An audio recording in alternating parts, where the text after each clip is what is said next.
ఆయన చేసిన కాంట్రాక్టర్ల బిల్లులు లేకపోతే డిస్కామ్లు సింగరేణికి 1,50,000 కోట్లు యాడ్ చేస్తలేము అధ్యక్ష. అప్పులో చేస్తలేము, ఇప్పుడున్న దాంట్లో చేస్తలేము.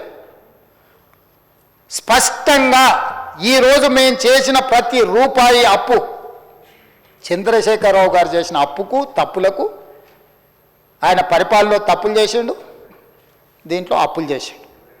ఈ అప్పులను తప్పులను సరిదిద్దడానికి 15 నెలలు కాలగర్భంలో కలిసిపోయింది. మేము తెచ్చిన అప్పు మొత్తం ఆయన చేసిన అప్పులకు మిత్తిలకు కట్టడానికి మేము చేసినాం అధ్యక్ష. మేము ఎక్కడ దీన్ని అటుగా ఇటుగా వాడలే. వారు కూర్చుంటే మొత్తం వివరాలు డీటెయిల్గా ఒకరోజు అప్పుల మీదనే చర్చ చేద్దాం అధ్యక్ష. మీరు సమయం ఇవ్వండి, విడగొట్టి మాట్లాడదాం. ఏ సబ్జెక్టుకి ఆ సబ్జెక్టు. వ్యవసాయం ఒకరోజు తీసుకుందాం, మహిళలది ఒకరోజు తీసుకుందాం, నిరుద్యోగ యువకులది ఒకరోజు చర్చ తీసుకుందాం, ఒకరోజు అప్పుల మీద చర్చ తీసుకుందాం. అవసరమైతే రాత్రి 1 వరకు కాదు, నా తెల్లవారుజాము 4 వరకు కూడా సభ నడుపుదాం అధ్యక్ష, తమరు అనుమతిస్తే. అన్ని డీటెయిల్స్ నేను చెప్తాను అధ్యక్ష. నేను పారదర్శకంగా ఉండదలుచుకున్న అధ్యక్ష. అబద్ధాల పునాదుల మీద రాష్ట్ర ప్రభుత్వాన్ని నేను నడపదలుచుకోలేదు. మేము ఆకాశ సౌధలు నిర్మించదలుచుకోలేదు. వాస్తవాలను ప్రజలకు చెప్పదలుచుకున్నాం, వాస్తవాలను ప్రజలకు వివరించదలుచుకున్నాం. మేము చేసింది చెప్తాం, చేయండి ఏదని ఉంటే ఏ రకంగా వాటిని చేయడానికి ప్రయత్నం చేస్తాం ప్రజలకు వివరిస్తాం అధ్యక్ష. మా బాసులు ప్రజలే అధ్యక్ష. మా బాసులు ఫామ్ హౌస్లు ఉన్నోళ్ళు కాదు, దొరలమని విర్రవీగటోళ్ళు మా బాసులు కాదు. దళితులు, గిరిజనులు, ఆదివాసులు, తండాలలో, గూడాలలో, మారుమూల పల్లెల్లో ఉన్న బలైన వర్గాలు, మైనారిటీ వర్గాలు మా బాసులు. వాళ్ళకు మేము జవాబుదారీ అధ్యక్ష. వాళ్ళు మా బాసులు, వాళ్ళకి నేను సమాధానం చెప్తా అధ్యక్ష. చిన్న వయసులో నాకు ఒక గొప్ప అవకాశాన్ని ఇచ్చి ఇక్కడ కూర్చోబెట్టిన ప్రజలకు నేను జవాబుదారీ అధ్యక్ష. కానీ అడ్డగోలుగా మాట్లాడుతున్నప్పుడు వాస్తవాలను నేను చెప్పకపోతే ఇది తెలంగాణ సమాజానికి మేలు కాదని ఈరోజు నేను నిర్ణయం తీసుకొని అన్ని వివరాలు బయట పెడుతున్నా అధ్యక్ష. నేను సిద్ధం అధ్యక్ష. చంద్రశేఖరరావు గారు రమ్మని ఉంది. వారంత అనుభవం లేదు, వారంత వయసు లేదు. వాదనలో ఓడించమని ఉండే అధ్యక్ష.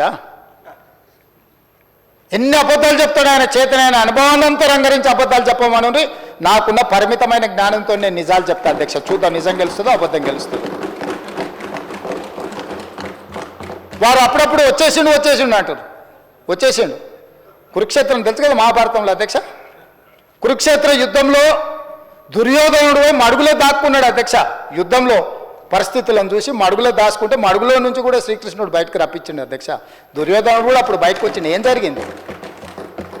ఓటమి అవమానంతో ఫామ్ హౌస్లో పండుకున్న ఆయన బయటికి రప్పించే శక్తి మాకు లేదనుకుంటున్నారా అధ్యక్ష? కావాలనుకుంటే ఎప్పుడైనా రప్పిస్తాం అధ్యక్ష. అట్లనే మన రప్పించి కూర్చోబెట్టి. అదేవిధంగా అధ్యక్ష, ప్రజాస్వామ్యం గురించి మాకు చెప్పబోతున్నారు. ఈ దేశ ప్రజలకు స్వతంత్రం కావాలని ప్రజలు అడగకంటే ముందే కాంగ్రెస్ పార్టీ ఆ విధానాన్ని తీసుకొని తెల్ల దొరల మీద పోరాటం చేసి దేశానికి ప్రజాస్వామ్యం తెచ్చింది అధ్యక్ష. తెలంగాణ ప్రజలు తెలంగాణ రాష్ట్రం కోరుకుంటున్నారని సర్వం కోల్పోయి తెలంగాణ రాష్ట్రాన్ని ఇచ్చింది కాంగ్రెస్ పార్టీ అధ్యక్ష.